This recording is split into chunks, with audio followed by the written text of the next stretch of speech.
Welcome to the Mike and Alison After Hours podcast with your hosts, Mike Sheila and Alison Haas, talking business with real business owners in the Mid-Atlantic region. Today's episode is sponsored by Advantage Industries. When you need business technology, get Advantage Industries to protect and promote your business. To learn more, go to www.getadvantage.com and schedule your first meeting to see if you qualify for a free network scan. Hello, everybody. Welcome to Mike and Alison After Hours.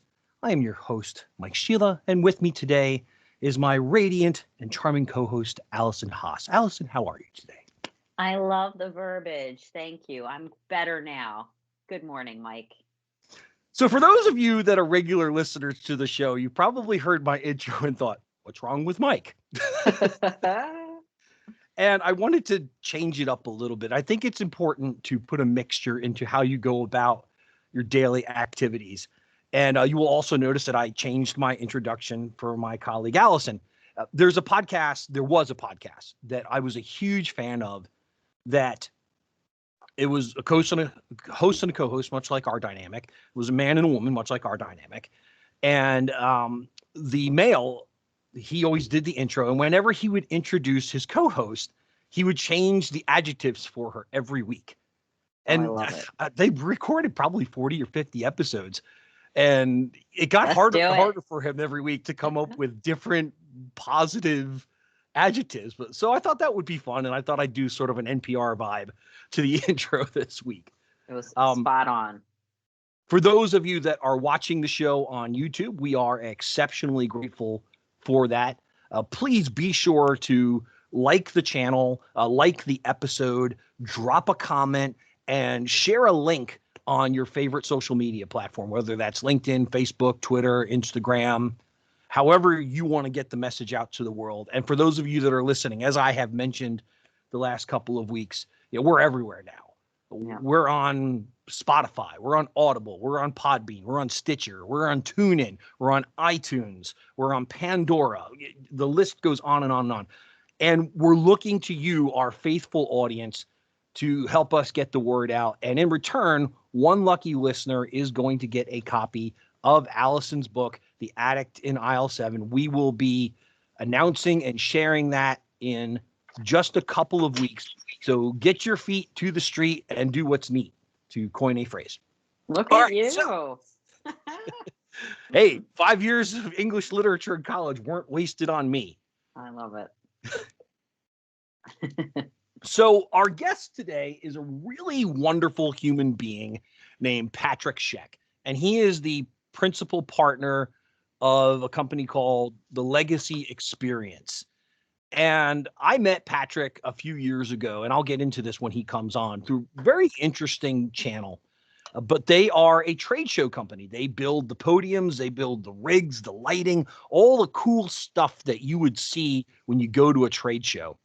And they do so much more than that, too, because they'll actually, if your company hires them to build a trade show experience, they will coach your team on the best ways to engage people out on the floor and different ways to interact with people and get follow-ups and follow-through. So really fascinating industry. But I think equally interesting is his company functionally hasn't been able to do their job for the last 12 months. No kidding. So I cannot wait to hear from him how he pivots, or how they have pivoted over the last 12 months, because they're still in business. They're still doing well. Still great organization, great people. So I'm really excited about this guest. Yeah. And talk about inspiration. Yes. Talk about inspiration, grit, determination. So before the show started, Alison and I usually do a little green room warm up of 4 or 5 minutes talking about, so what are we going to talk about today, Mike? Trying to figure all of that out, because as you probably guessed, Alison and I both have a gift for gab. We can talk extensively. And the thing that came to mind for me was, I have a client that I've been working on for the better part of a year. And if I look back over my professional career, I've known this gentleman for 15 years. I was actually his phone vendor back around 15 years ago when I was Mike the Phone Guy. Some of you, my listening audience, might remember I used to refer to myself as Mike the Phone Guy. And I was his support. So he would call me when he needed to make changes or upgrades, or they're opening a new office and things like that. And over the years, I've stayed in touch with him, and he is now the technology leader for a very large company based here in Baltimore, Maryland. And they have cybersecurity requirements. They have specifically CMMC requirements. And we'd had several meetings talking to him about where things needed to go. And the last time I spoke to him, he was talking about just buying some consulting hours from us, which we're great with. Somebody just wants to get our professional opinion on things and they want to do the rest of the work. We're happy to engage that way. And I had a follow-up meeting with him yesterday, and he had come full circle. So this gentleman, he is very diligent.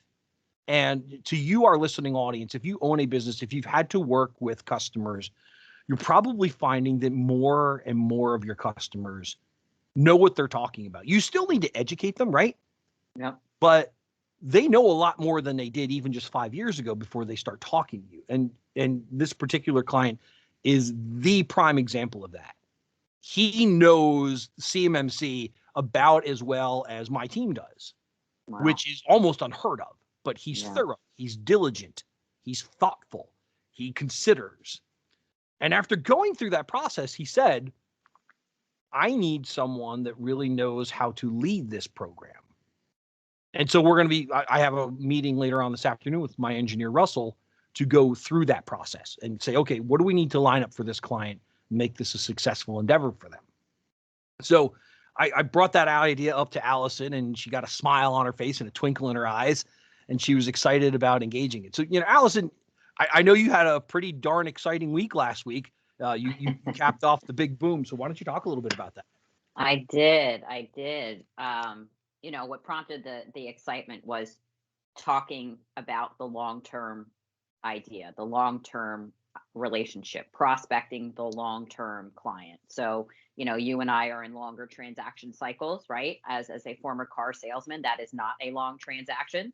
I will pound you to death for a week, and then you'll probably never hear from me again, because chances are you're either buying that week or you're not. I'm not in that role anymore, right? I have to build relationships and leave a door open, and educate, as you said, right? For a long period of time, months on end. And because what we do touches all facets of a business, I have to give the courtesy of due diligence. And I encourage the prospect, despite my want to get it done yesterday, to due diligence, right? And how will this impact you? If not us, then what? Right? Like, really, what are you going to do? And as an advisor, my role is to help guide them in that thought process, not just say it's me or I'm never talking to you again. Like, let me genuinely help you assess what you need. So that made me remember, all the clients that come back. No is just not yet, right? Unless, for real, I've had some no's, like no, never, and it's mutual. Like, don't worry, don't ever. I'm not even sending you a Christmas card, buddy. I'm not even mad at you, bro. I'm not even mad. I just see you later, changing my zip code and home address. But I have many others who, like you just said, have come back and said, what would it take to make this work, or share with me a little bit more in depth here. Or just timing, right? The year of 2020 for me was a timing piece. But back to the boom, my sales year closed last Friday. We are a mid-month, whatever. Yep. I don't know. And true to form, I was grinding until that last hour, where I secured my spot on our annual sales trip again. Whether we go or not, my name's on the list. That's all my ego cared about, right? At 4 p.m. on Friday afternoon. And it's my second year in a row, and I've only been there for 3 years. So I feel incredibly humble. But what's cool about that, and what Mike and I were saying, like, what's in the toolbox, what's in the toolkit as a salesperson, as a leader, as a business person, to keep going forward, right? You hit the goal, you get the customer to come back, you engage in conversation again. Now what? And for me, my daily activities don't stop regardless of what's happening. unless I am truly on vacation and I take that set PTO, which I am very serious about. If I'm on PTO, I'm on PTO. I'm not like kind of checking my email, The kind of P getting it stands for for you. personal. Yes, I'm out. I'm out. I let you know that I'm out. I'm not saving lives. No offense. I know there's a sense of urgency thinking that I might, but I'm not. So unless I'm on, not on PTO, like I'm doing daily things that add up slowly to success over time. And I think that's why I was able to secure my spot again, even though it took till the last hour. But I'm not in this place where, okay, it's a new year now and I have no pipeline. What am I going to do now? Right? Who am I going to call? What am I going to change? And I have some small tweaks. I think business plans are important to look at and refresh. And we had a one-on-one with my manager, but I'm tweaking some things and the rest, I'm just continuing forward. And I think that's, goes back to this guy coming back to you. You left the door open. You're still doing what you're doing, probably a little bit more polished and educated and knowledgeable, right? Just because that's what happens with time and experience. And you Absolutely. get to continue forward. Yeah, and you brought up something that I think is very valuable for our listening audience. So I currently work for what is classically known as a small company. We have 30 employees. Most of our clients come from within a 50-mile radius of our office. Alison, you, on the other hand, you work for a nationwide HR firm Yep. and with thousands of employees and dozens of offices across the United States. And I have worked in environments for companies of that size and scope before. And a couple interesting paradigms that I think our listening audience can grab onto today and make useful is that the larger companies tend to put a ton of effort into the front end sale. Their mentality is almost just sell it, we'll figure it out as we're going along. Right. And there's some healthy elements to that mentality. There's some very healthy elements to that mentality. But there's some very unhealthy elements to that as well. And very rarely do larger companies really put a focus on the operations. We have this sale, now what? How do we manage this sale through a process to make them a healthy, happy customer? And many of you listening have probably heard this phrase before. It is 10 times harder to get a new customer than it is to keep a customer. Right. I worked for this company about 10 years ago that they put a big effort on that. A few episodes ago, I talked about TBR, total billing revenue. And that company had put the TBR idea in place because they wanted to stop burning clients. They wanted to make sure that the clients that were in place already were happy, and also making sure that we were growing wallet share with those clients. So if they bought a product from us, how many of our other products were still viable options for them? So it was called embrace the base and burn the churn, meaning you're always going to have a certain number of clients that for whatever reason you can't make happy. Right. So once you figure out what that number is, you work like mad to make sure that you don't lose any of the others. Yeah. And I think a lot of small emerging market business owners, they're so focused on what's going on in the moment that they don't always have that opportunity to look at the plan. Now, my company has worked very differently. I joke around whenever I talk to a new client that our company, we're like a savings bond. We've had slow, steady, appreciable growth over the last 20 years. Our president is very fiscally intelligent. He is an accountant by trade. And he spends money intelligently, meaning he's not tight with his money. You bring something to him and you give him an intelligent argument for why should we spend the money. He says, okay, let's do it. But there are certain things that he'll push back on and say, no, we're not ready for that, which I really appreciate about it. Again, he's given me a safe place to engage and discuss and even argue things with him. I love that. But the operations piece, all right, we've got this sale. How do we work it through the process? Because there are a lot of steps. if you're a widget, if you're in the widget industry, you sell, buckets of tar, or you sell pens, or you things that are sort of what they are, right? They don't have a lot of flexibility and options, and you can even go in a shopping cart. Amazon's a great example of that. But Amazon nailed the process, right? Yes, they sure did. And even though their customer service is overseas, their customer service is really good. Really good. They're very understanding. They're very accommodating. And is it no surprise that Amazon is one of the most successful businesses on the planet right now? Because they've taken that so they've laid out the process. And that's the piece I want to hammer out. They've laid out the process, and they back it up with really good customer service. Better than most of the industry, frankly. Yeah, I agree. And I love that you bring that up, because for a few reasons. One, part of the way I'm compensated is residually, so month after month. So quite literally, I rely on my client base hanging around. So quite literally, we have to earn the business every month. Now, we're contracted a year at a time with a 30-day out, but like every month, we've got to be showing up and doing our due diligence and staying in the fight. So I can do a great job up front, but who cares if I can't keep it? And that's what I love about the service model, because it's a hybrid model of technology and service. Technology is technology, but the service piece, that's people. We've got to have people showing up every day. And what I say we're going to do has to then happen. And I have to do what I say I'm going to do and stay involved in the relationship. I may not know the answer for you, but I sure as heck am available.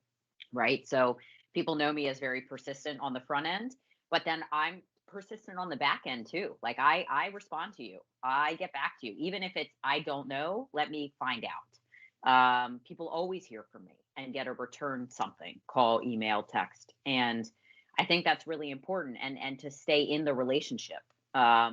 Also, that helps you deal with fires before they become volcanoes, right? If you don't, if you wait till month 12, you're in trouble. Yeah. And if you're not aware of what's happening, now granted, that's got to have some willingness on the client part. They've got to share what's going on with you. And if they don't, you're in the dark either way. But if there's an open dialogue and a trust that you could have built in the beginning for that opportunity, you can deal with things as they arise and form a real relationship, because there's always going to be kinks, and it's how do you manage the kink? It's always what we say. It's not if, it's when, right? So when is there going to be a hiccup, and we can figure it out together. I distinctly remember very early on in my technology sales career, I've talked about this company before, Allegiance Telecom. It was a very high volume sales environment. It wasn't quite transactional, but it was really close to that. That our Baltimore sales office had 4 sales teams, 9 sales reps per team. And you were basically looking at bringing on 5 to 10 new customers a month to hit your number. I mean, it was go, go, go. It really all was. in the same territory you guys were? Yes. Oh my God. Yeah. That's cutthroat. It was very much was. And I remember because this was before internet was readily used for databases and research and things. I had a binder filled with business cards of everyone that I had met with. And whenever I needed a reference, I would call up a customer. I'd make sure everything was okay. And I would ask them if I could use them as a reference. And I called this woman one day, and she was very rude to me on the phone. And I said, Mary, I don't even remember her name. Let's say her name was Mary. Mary, I'm sorry. What's wrong? She goes, you sold us this service. We haven't heard from you in 9 months, and you want me to be a reference. And I said, I'm sorry. Did something go wrong? She goes, no. I said, so you're mad that I just didn't call you to check on you? Again, very early on in my career. I'm in my late 20s at this point. Yeah. So still rather wet behind the ears, as the saying goes. And that was a real moment for me. It was a real Yeah. education moment. And I think sometimes as a business owner, you can get so caught up in this is what I have to do today Mm. that you don't think about, okay, well, what have I done? Right. And what needs to be done in reference to what I've done. Right. Those clients, just because things aren't broken, doesn't mean they don't want to hear from me. Right. Right. Right. I thought of that recently. I'm typically pretty good at touching base with some kind of frequency, quarterly, every 6 months, happy holidays, happy new year. This past year, I was in touch a lot, right? For obvious reasons. I even had, please stop sending me webinars, Allison. We appreciate your help, but bug off, right? But there was a lot of new information coming out at warp speed, and I really wanted people to know that we were here as a resource. So I was in touch with my clients a lot. And even if I don't hear from them, again, I know I'm doing what I'm supposed to be doing. But yeah, I called a couple last week just to say, hey, we made it. How are you? Happy New Year. I'm just calling to say hi instead of type that. And that goes so far. And I know on the receiving end for me, how far that goes for me with any of my service providers. How you doing? What can I do for you? And I don't, I work from home now and I'm in my mid 30s. I don't have anything that's really outstanding that people need to call me and check on me about, but I know how it feels for people to follow up and just that personal touch, right? Especially in such a digitized world where everything is go, go, go, go, go, hustle, hustle, hustle, get the new thing, grab onto it. You've got to keep going with what you already have, which is also for your entrepreneurs that are solo, like maybe time to have somebody join the team, right? To help you do that, right? Like you've got to keep your ratios so that you have enough customer service to complement your client base, right? And not you just continue to get more overwhelmed trying to do it all yourself, because that will literally be impossible. Yeah, I joke with people all the time when they ask me about Advantage.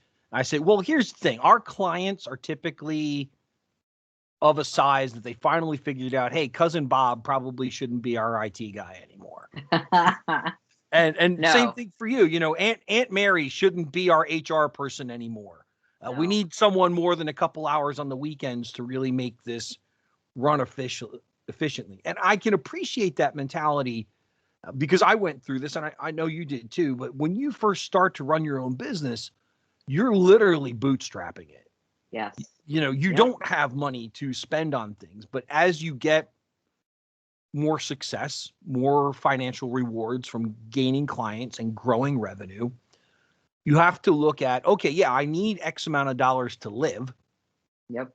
But if I want to take this business to the next step, there are some things I'm going to have to do to grow this. Yep. And ever since I joined Advantage back in September of 2019, that's been my president's mantra. It's how do we grow past 30 employees? Because in his mind, if I'm adding employees, that means I can better serve my customers. And I love that paradigm about him. Yeah. That's at his core. I can be successful when I have to hire new people. And he has not been afraid to do that. And we've talked very strategically. But again, the hires have been around technical support of our customers because that's what we are. We are a technical support company. And we've laid out an outline that we're probably going to add a new account manager towards the end of first quarter or the beginning of second quarter this year. And then probably the beginning of third quarter, we're going to add a second salesperson. It's going to depend on how the metrics go. And I'm particularly excited about that because I'll get to recruit, train, mentor, develop another salesperson. And our plan is to bring in somebody who is fairly green to the sales process, but has the right attitude, gets it, wants it, capable of it. That's probably what's get them before they have bad habits. Yeah. Very, very, very much so. So any other little gems that came out of, hitting that final sale, putting that last nail to put the building up for you? Yeah, I never want to go till the last day at 4 p.m. again. My God. But I got to a place where and where I know if I did everything I could do and I gave it my true best effort, then I can let go of the results. When I'm half knowing it, I'm like, not. I'm trying not to curse. It's hard. We do a great job given our off podcast language. Antics. But it's like if I can genuinely assess my day and my efforts and say I did what I was supposed to do and I gave it my all, then I can let go of the results. And of course, I wanted it and I got it, which is great. But I'm just so humbled, right? And now to move forward, and like I said earlier, to keep doing what I'm doing and just tweak a few things. Like I have a really full pipeline still, and it's I don't know, what the hell day is it? It's January 20th, right? And I'm like, okay, and that's where I want to be. I don't want to wait till June to get going because we are graded, so to speak, monthly, but really it's what did you do in the year? Yep. Dude, putting it all at the back end sucks. And I didn't do it on purpose, but I was like, no thanks. I'd love to take the last month of the year off if I'm being honest, and just get it done. But I'm proud of myself and I'm really grateful to work for an organization that is an extension of my personal beliefs as well. And I have a manager that I just adore and she challenges me and she makes me better, right? And I never thought as a sales professional that I would be challenged as a human to keep growing personally, right? If I really want to be good at this job, I have to keep growing as a person. So that's where I'm at, which is great. And I'm almost finished one of those books you sent me. Thank you very much. Awesome. Which one did you choose, by the way? Yeah. Oh my God, it's by the comedian. Sane New World. Ruby Yes. Wax. Yes. I'm in the last like 20 pages. Brilliant, and it's so good. Yes. And I know it's yours, so I haven't like touched it with my pen.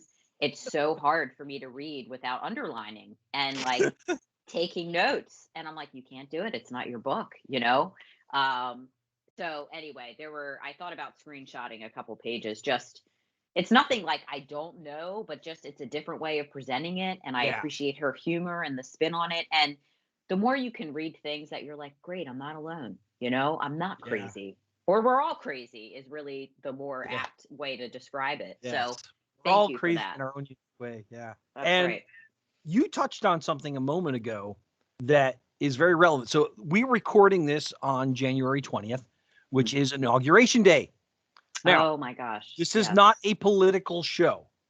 But what I will comment on that is it is fascinating to me how politics influence our day-to-day business. The president of my company has commented on numerous times that in election year, that the stock market goes crazy and business trends and buying trends go crazy because people are waiting to see what's going to happen, which is a very reactive way to run a business. Yeah. And there are sometimes that we have to be reactive with our business. Right. But I'll leave this because our guest just joined. Proactive. What is your plan? It doesn't mean you don't adjust the plan throughout the journey, but the more you can be proactive, you'll get a much greater sense of satisfaction. And so what a perfect segue to, I'm sure, someone that had to be proactive, right? And surviving. Yes. All right. Let's bring in Patrick. Hello, hey. Patrick Shek. Welcome to Mike and Alison After Hours. It is good to have you on the show, my friend. How are you? I am doing well. There's the video. There it is. Hi, Patrick. Sorry about that. Hello there. How are you? How's everybody doing? Good. Good morning. Good. So, Patrick, I was giving the audience a little taste of how you and I got connected. Mm-hmm. And I had told Alison before the show, you have the legacy experience, you do the trade shows and all of that. Yeah. But that's not how you and I connected. You and I connected because we're similar souls. I'll frame it that way. I had seen a post on LinkedIn about Rise. Right. And you had simply put out there, if you were asked to help someone, would you do it? Yep. And I chimed in immediately and said, absolutely. Who needs the help and how can I help? Right. So then, we got together for coffee in Columbia, maybe a week after that. You guys were gracious enough to host a couple of my LinkedIn seminars over a span of about a year and a half. I think we did 3 of them there, actually. Yeah, I think so. Very well received, great experience overall. And so I love that about your organization and the mindset of you and your partners. So for our audience, I'm just going to read a nice little snippet about who the Legacy Experience is. Okay. The Legacy Experience is a driving force of all interactions with our team. It is our guiding principle. It's different. It's not just about the booth. It encompasses so much more. Legacy Exhibits focuses on the design, fabrication, and management of the branded environment. We strive to put our clients' needs first, treat them as fellow humans, and figure out what their needs truly are. We start with why. Mm-hmm. Wow, we could have just an entire show talking about starting with why. Right. So that's phenomenal. So Patrick, the way this is going to work is Allison's going to take you through our who, what, where, when, why, how segment. Okay. And then I'm going to spend a few minutes with you talking about starting the company, leadership, and very keenly interested in how your industry had to pivot these last 12 months, because basically your livelihood was taken away from you for like 90% of the year. But Pretty much. you've come out of it, maybe a few scars, maybe maybe a little beaten up, but you survived. So that's going to be the tempo for the next 30 minutes. So Alison, take it away. Thank you. And again, Patrick, great to have you this morning. I'm excited to hear your story after one heck of a year for someone, especially like you. So this part is flexible, right? It's up to you and what you're willing and wanting to share. But besides what we've already introduced the audience about you, what do you want the audience to know about who Patrick is? This is honestly the only industry I've ever really worked in. So my history starts back when I was probably 13, 14 years old. And Wow. my uncle owned a similar company located in right across from the Baltimore Zoo. Oh, And it was it actually started in 1950. It was called Accent Displays, and they started as a display design manufacturing company for the old retail department stores. oh wow. So the windows that were front facing to streets, they had their displays, Oh, that's window so cool. displays, and that's how it started. And so that transitioned into when the industry really took flight about creating, brands creating these customized environments that they could be portable enough to take to these, 2, 3, 4 day association trade events. So when I was 13, I just really was like looking to make a few bucks. And Yeah. my uncle's like, well, you can sweep some warehouses, put cardboard boxes together, kind of just do remedial jobs just to help out. And that's really where my history inside this industry started. So excuse me, I started there with sweeping the warehouse, taking out trash, putting together cardboard boxes, to help fabricating exhibits, to designing exhibits, to doing front of the house work, account management, project management, a little bit of finance. And so that really led me to where I am today. And so, when I tell people that I'm 37, but I have about 25 years of experience, they're like, what are you talking about? So that's basically where it started. So it's really been in my, the only thing that I've really ever known. And so I think that definitely helps, in the long run, being a business owner in this industry. So it's been a fun ride. And the cool thing about this industry is that you really do learn something new every day.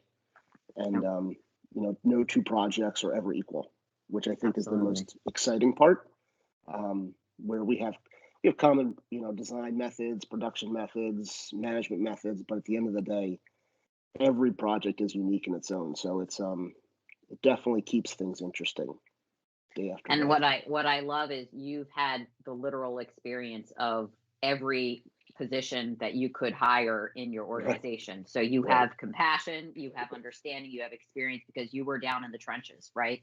You didn't just show up with a suit one day and say, "All right, get to work, guys." You know, you Well, yeah. started at the bottom as a kid. Mhm.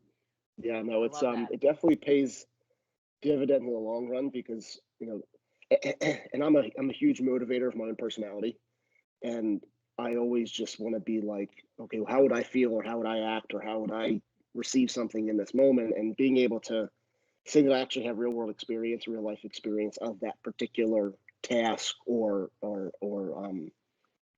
whatever that employee is supposed to be doing, or so forth, or whoever's going to be working with us.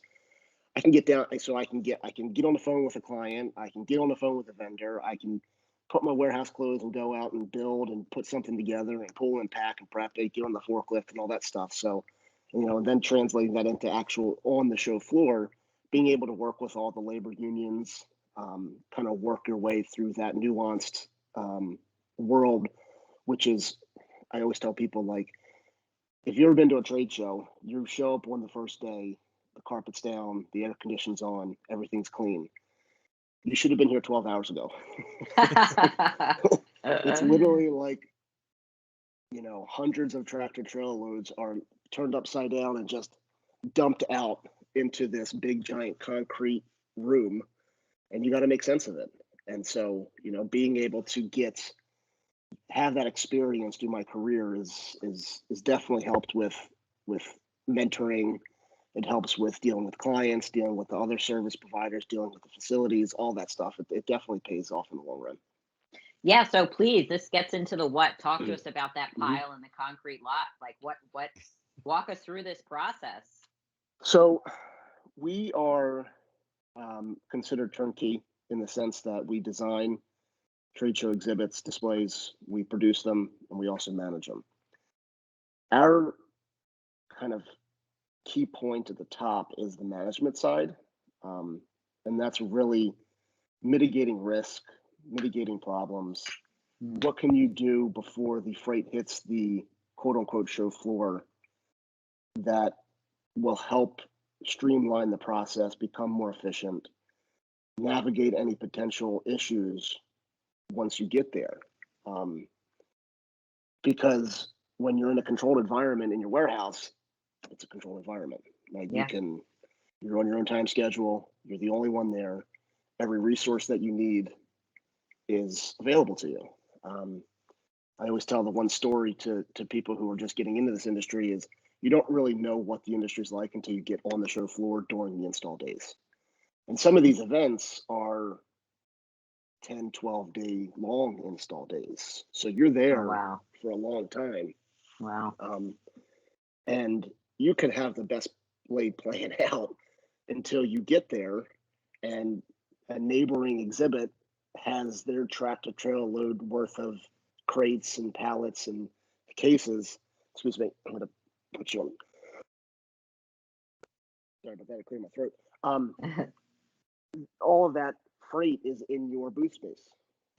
Perfect. And you have to get it moved to even start. And you were anticipating showing up and the electric was laid out where you needed to be, the carpet was laid down, and all of your freight is lined around your space and you're just pulling stuff out and you're building it. So and you've based off of the the budget and the timing and the scheduling off of that assumption. Well, that assumption can go out the window real quick. Yeah, of course. And so and then when you get there, your freight's missing, it's all over the convention center. Somebody stacked a crate on top of your pallet and they put it on the far opposite end of the convention center, and you need that piece to keep going, and you're stuck at halfway and the show is 12 hours later. And again, we could go through 1,000 scenarios where it makes you feel like you're on an island real quick. And so that's where I say, like, no two things are equal, because no two experiences are equal. And we really strive to think about all of the potential issues before we get there. They may happen, they may not happen, That's a And bingo moment for our audience. If we've scenarioed that out, we have some semblance of a plan to when it happens. Mm-hmm. And so that's why I always joke, like, we really don't sell anything other than peace of mind, because the we call them partners, right? But they're quote unquote customers. Our vendors are our partners. Our customers are our partners. At the end of the day, we really want to treat everybody like their friends and family. And our intent for them is, because we're mostly dealing with marketing teams or marketing managers, they have a litany of other things that they got to deal with, other than getting this exhibit set, show ready, so their team comes in and everybody's in a good mood, so they can now functionally sell their product or service. If they're still worrying about getting this light on, or getting this graphic clean, or getting half the exhibit still built, their work up until literally the beginning of the event, they're not in any mind frame or really any state to really put on their clean clothes, put on the smile, and start selling the product and services. So we, at the end of the day, say what we really sell is a peace of mind. And with our partners, with our customers, they know that if the show starts on Monday, comes Sunday around 2 or 3, we're done. We say, have your, all hands on deck team meeting, event kickoff meeting in the booth, in the exhibit, Sunday at 5, and then go off and do whatever you need to do. And so if we're done by 2, our marketing manager, who's going to get there before the rest of the team and her executives and and his or her bosses, they're breathing a sigh of relief because it's all done. And they're probably looking next door, and their biggest competitor is still scrambling to get it done. And we kind of just step back and let them look like the rock star. And so at the end of the day, that's what our intent is. Yep. And it's just keying off of our experience. And while we may not have ever dealt with this particular problem before, something relatable has happened. You remember that, you key on it, and now you know what the solution is, that the best solution to make that happen. Because I always tell people that our deadline is the event start date, right? And it doesn't stop for anybody. So if Legacy is the exhibiting company, and the show starts Monday at 10, and we're not ready, they're not going, oh well, these guys need 10 more, 10 more hours, or 2 more hours, or 10 more minutes. We're going to hold off until. No, they don't do that. Right. Doesn't stop for anybody. So. No, I love this introduction. I think it's a great segue after I ask, just for our audience, where do you work? I would imagine most places, right? Or are you regionally based? Okay. It's all over. Okay. It's really all over the country. Okay. It's so that's where, we built some of these exhibits. When you walk into these big shows, are like, how in the world did they get that through the front door? Yeah. And so I was wondering that. Part of the design is in the design process is not only making it look good and function well, representing the brands, the brand, the product or services, but we got to figure out how do we pack this down to be able to make it modular. And the last probably 10, 15 years, the shift has really went from let's make from the brand side, the exhibitor side, let's make an investment in our property. And so they may have their biggest event that is a 30-foot by 30-foot exhibit space, but it needs to break down to a 20 by 20, a 10 by 20, and a 10 by 10. So that investment really gives them 4 different brand activations, exhibit activations, because they are getting really creative in their budget and say, let's take a look at the attendee level, the type of attendee. Is it a national show? Is it a regional show? And so they're really being creative and cost conscious in how to, maximize their exposure across those industries that they sell in. But one may only need a small footprint versus another may need a big footprint. So, we have to then really start at the beginning with that understanding that all this stuff needs to break down into and fit inside some sort of protective container that can be loaded from our warehouse onto a tractor trailer, in some cases driven across the country, probably handled 2 or 3 times in that transit. Once they get it to the convention center, it's get handled again, and then it probably is going to get handled one more time before my team comes in to that convention center, unpacks and sets up.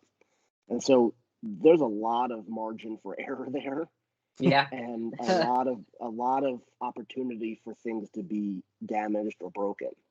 Sure. Well, you know, it's the visual component of these events that are representing the brand. And if there's cracks or damage or dings or graphics dirty or it's ripped or whatever, it's going to reflect poorly on that first impression that their target audience has when they walk up before they even speak to anybody. They're like, oh, well, that hanging sign's got a rip in it, or that graphic has got a big giant grease stain on it, or the carpet is ripped up. All that stuff matters.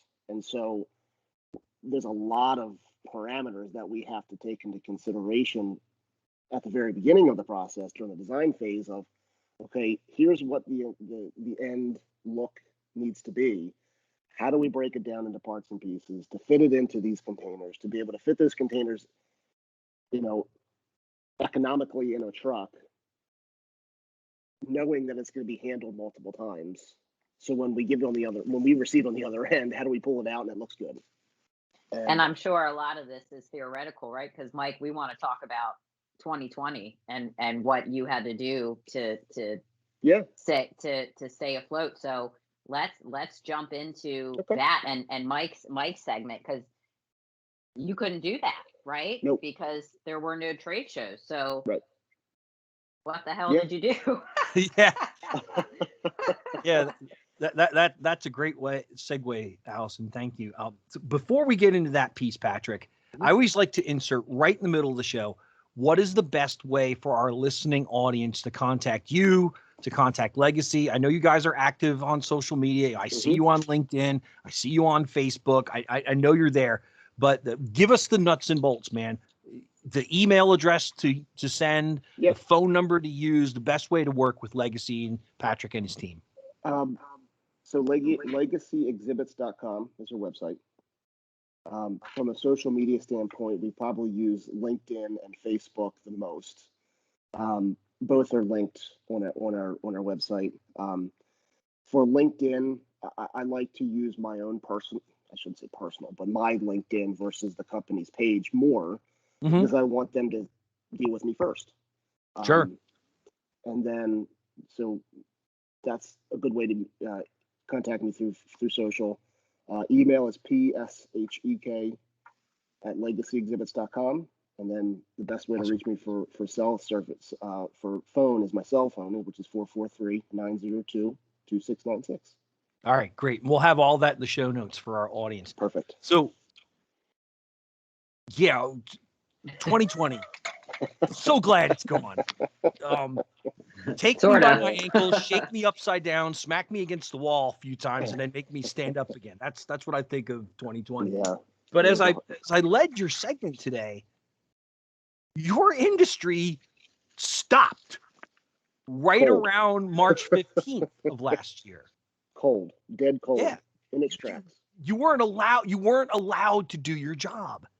And I'm going to interject this because I know this is important to you. I know this matters to you. I'm sure it was part of the process. In addition to running a successful business, you're a pretty passionate lacrosse guy and you coach. And I have to think there are things that happen on the coaching field that have led to success in your office. And I have to think there are things that have happened in the office that have led to success on the coaching field for you. Yeah. So you start off with, what was the first big pivot you guys made to get you to survive 2020 from a Legacy Exhibit standpoint? Yeah, no, thanks for bringing that up. March was very shocking. We even had customers' property on the show floor when the show canceled. Wow. So, we had it in transit. We were about to have it in transit. We had it on the show floor. And so the first couple weeks after the stop button was pressed, we had to get all the property back. So that was in itself was a struggle, and everybody was dealing with it. But once kind of that died down, we started thinking about, well, what can we do to to pivot to essentially survive. And one of the big things that we realized was there's a pretty standard modular system in our industry that we as exhibit creators use to build structure, whatever that design dictates. And so we realized that there's going to be a need for some sort of what we call hygiene barrier, and that's for retail locations, office locations, some protective barrier that provides that health protocol, that health protection that just everyone's going to need to get their businesses back. Again, whether it's an office building bringing their work staff back in, or it's a retail location to bring their customers in through the front door. Or a bank, or a hospital. Bank, hospital, restaurant, office building, pharmacies, a lot, and just really anywhere that needs that in-person interaction. And so we realized that it's really not that different than what a trade show is. And side note, I think that once trade shows start becoming more prevalent and open back up again, the same hygiene barrier protocol is going to be almost mandated in the design. So we've got a leg up there, but essentially that's basically, we just reached out to, and the cool thing was that everybody, in our opinion, pretty much anybody who's got an office building or retail in the area is going to need something. Whether it's something very simple that costs a couple $100 and you put it on the front checkout register, or we go in and work with entire office, entire floor of an office building to customize how to create these barriers, these hygiene barriers to bring their people back in, whether it's cubicles, office, secure offices, whatever. So it was really, we ran the gamut of, hey, I just need something that's so wide and so tall and it sits on this front checkout counter, to going in and almost being, in the beginning, a consultant with that office manager or the executives of that company who would take up an entire office or a wing or so forth, or a suite, to walk through to figure out what their needs are, design it, produce it, and then ultimately install it. So that was the first big thing. The second, we branched out to producing and providing printed marketing collateral material, promotional items. Oh, interesting. Apparel items, and that is because A, we have the time, and B, we've always been asked, because our customers at the in-person events need printed marketing material, they need promotional items, they need apparel, and they've always asked, like, hey, can you do it, right? Yeah.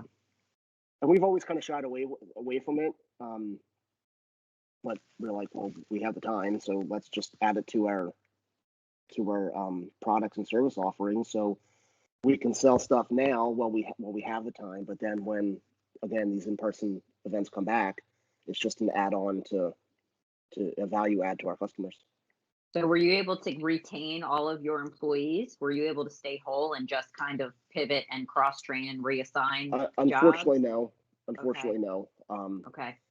And that is the one, probably the hardest part within our industry. Talking to colleagues and others in our industry.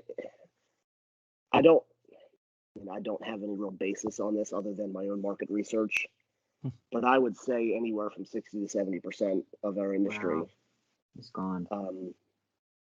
Is still quote unquote furloughed. Yeah. I think the last 2 to 3 months, a lot of those furloughed workers have moved on to other things because they had to. Yeah. Right? Mm-hmm. And so, of course. Yeah. Our team is still technically furloughed. There was some times where we could bring them back on kind of like a contract project by project basis, but there was nothing because our industry is so cyclical in its nature prior to COVID. It was big in the spring, slow in the summer, big in the fall, slow in the winter kind of thing. So we had to deal with that just in general when it was, we didn't have a global pandemic. Once the global pandemic hit, it was just, and we're still feeling the effects of that now. We just really don't have enough to bring the entire team back full time. Yeah. Just because, the trend in 2020 was we're either canceling or postponing 21 or we're shifting to all virtual. And that has trickled into, I think, the first 2 quarters of this year as well, outside of certain parts of the country. Yes. In Florida, Orlando, they're starting to have larger events again. Some in some in Texas. But a lot of those events larger events that were slated for the first half of this year, they kind of read the writing on the wall last year, and they already pushed it to the second half of this year. So we're hoping with the vaccine coming out and more and more people getting vaccinated, the testing availability is much higher now than it was last year. We're just hoping that with that and the understanding that there's billions of dollars wrapped up in their industry, that not only our service side but also the location, the metro areas that are having these events like Chicago and Vegas and Atlanta and so forth, they're just losing so much money off of this. So we're hoping that's enough of a motivator for all of us to come back and say, we have the ability to institute really strict protocols, because it's a controlled environment, right? It's a building, and we can literally put one way in, one way out, 2 ways in, 2 ways out. It's aisles, so it's kind of like the same concept that you have at grocery stores, where we can get them walking down one aisle and then coming back the other aisle. Yeah, managing the foot traffic will be the biggest challenge. Within the exhibit the company's exhibit footprint, we can manage the one way in, one way out kind of thing. Hygiene, fast mask wearing, washing hands and stuff like that. So we can do it. I think it's just the first half of this year is getting the protocols together and start pushing them out nationwide versus just the select areas. Yeah, Patrick, I want to highlight just 2 things real quick that you said that I think are critical to our listening audience. When COVID hit, every business was impacted. Mm-hmm. Even regardless of the degree, everyone sort of hit the pause button, as you said, and took at least 30 days to say, what are we going to do next? How do we work through this? And I love what you did, because you looked at, okay, this is what we used to do. We're not allowed to do this now, but we have these tools. We have these resources. So how do we repurpose them to serve the community? That's ultimately what you did. So I think that's just brilliant. We can't underscore that enough. And you also saw something that was an extension of your business. The owner of my company all the time talks about, we don't want to chase shiny objects. Just because we can do something doesn't mean that we should. And that creates healthy discussion for us around what's our next product. And you said, okay, well, we certainly know a thing or two about designing logos, and we certainly know a thing or two about printing logos, and we certainly know a thing or two about the logistics of shipping logos. Mm-hmm. So how hard is that to translate to that business that for the longest time we didn't play in, but now there's a legitimate opportunity for us to earn revenue through that. So I think that is exceptionally brilliant. If our audience takes nothing else away, look at those 2 things, because Patrick and his company literally weren't allowed to do their job. Yeah. they could no longer, all revenue was cut off, and they found complementary services that fit what they do, their experience, their skills, their resources, and they turn that. Now, I'm sure the year was hell regardless, but you came out on the other end. Again, you're a little broken, a little beaten, a little scarred, but you came through. And I think that's a powerful way to end this episode. So thank you. Alison, a couple parting thoughts for Patrick before we wrap everything up? Yeah, Patrick, I actually took some notes. I have stickies of take-home messages that I need to read on a daily basis. And I'm adding, be the other person, right? You said you like to put yourself in, you said this very early, put yourself in somebody else's shoes, right? What does it feel like to, my version is, receive, read, be spoken to like, and I think that's so huge as a person in business and a leader. Put yourself on the other side. What does it feel like to be talked to in a certain way and to show up in a certain way? So personally, selfishly, thank you for that. I wrote that down, and I'm going to embrace that as a new little nugget. Perfect. Well, thank you guys so much for your time. Yeah, Patrick Shek, partner of Legacy Exhibits and the Legacy Experience, a go-giver by nature. Thank you so much for being on the show. And to our audience, thank you so much for listening to Mike and Alison After Hours. Again, remember to like, comment, and share the show on your favorite social media platform so that you can get a chance to win Alison's book, The Addict in Alice, Aisle 7. And remember, people helping people. It's powerful stuff. Thank you for joining Mike and Alison After Hours. Tune in next time for another great business owner sharing valuable industry ideas.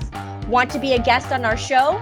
Contact us at answers@getadvantage.com.